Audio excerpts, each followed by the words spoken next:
What's up, guys? Austin here. Today I'm going to be talking to you more about my 40 to 50 lineups to understand DFS. I've been doing a lot of it lately just to get some solid data for you guys that proves it works. On Monday, I did 40 lineups in a $1 contest for NBA. It was a little 4-game slate on Tuesday, and I got my highest one was 60th place, I believe. I don't know, I have to look again, but it was around 60.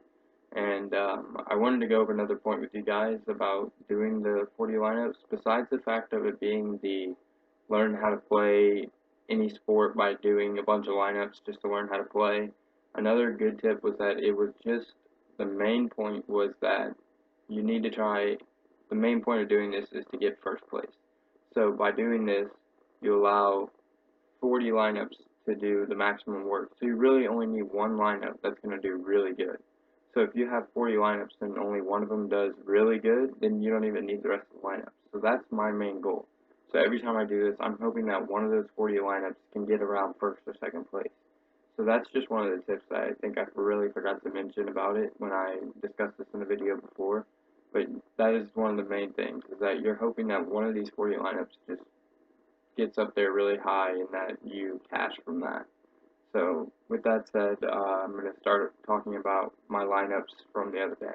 Alright, so to get started, as we can see, this was a 2,352 person contest with 450 positions paid, and I had 40 lineups in it, and my top lineup got 330 points, and I was in 63rd place. Now, the really interesting thing about this lineup was that I originally had done some research in the morning, and Shelvin Mack was supposed to be one of the guys that was starting over Dennis Schroeder. Supposedly Dennis Schroeder had did not practice, so Shelvin Mack started the game before, and I assumed that Shelvin Mack was gonna be the starting backup that day too. So what I did was I went ahead and I did Shelvin Mack, and my other cheap guy was Darren Collison. And with this, I hope to have, just 15 points from Shelvin Mack. I believe he was $3,100.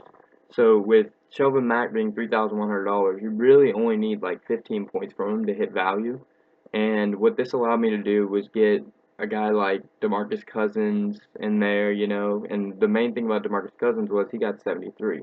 But back to Shelvin Mack, he did not play. I don't know what happened to that, but he just ended up not playing at all. And my other alternative would have been Maurice Sprites. He was going to play for Golden State that day, and he ended up getting 31, and he was 3,100. So if I would have plugged him in instead of Shelvin Mack in all my lineups, I would have taken first place in this contest easily. The top score was 354, and I would have had 361. So that little mistake cost me, I think it was like $250 was what first place got. So, I mean, really gets to me because I messed up there, but you know what? You can't fix it. But I still ended up getting 63rd with 0 from one of my guys. So this was really just another solid point because I ended up doing $40, which is a little bit riskier for me because I was like a little on the edge of doing it, but I ended up doing 40 lineups in a $1 contest for 40 bucks. And the return on this one was, I think, $112 is what I ended up winning from this. So this just goes again to prove to you guys that this method really does work, and if you really just stick to like not wanting to make a lot of money like right away, because this is a really slow way of building your bankroll. I mean, if you're not going to hit first place or second place or get anywhere close to there, you're still going to make your money back. So the risk is not, there's really no risk to doing this. That's the best part about it. You can literally just put $10 in and you'll almost always get your $10 back if you make good lineups. So this just goes to show again, I mean, this was a 330 points, which is really good in NBA, especially if one of your guys gets 0. I mean,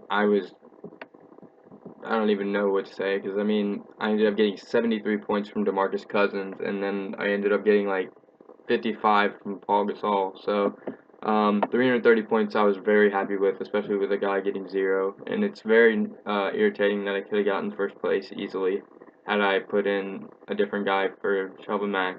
But all in all, this is just another example that this method really does work, and that you guys need to do this if you're just starting off in DraftKings, FanDuel, anything. So there you go, guys. And I also wanted to point out one more thing on DraftKings to the DFS guy. So if you guys want to play me or head-to-head challenge, or just want to add me on there, my username is the DFS guy, and I'll put it in the description and in the video at the end. It's going to be a capital THE, capital DFS, capital GUY, and I'll put that in the link and everything, so you guys have that to add me. Not, I posted my NBA picks for today, so go nuts, go get them, and good luck, guys.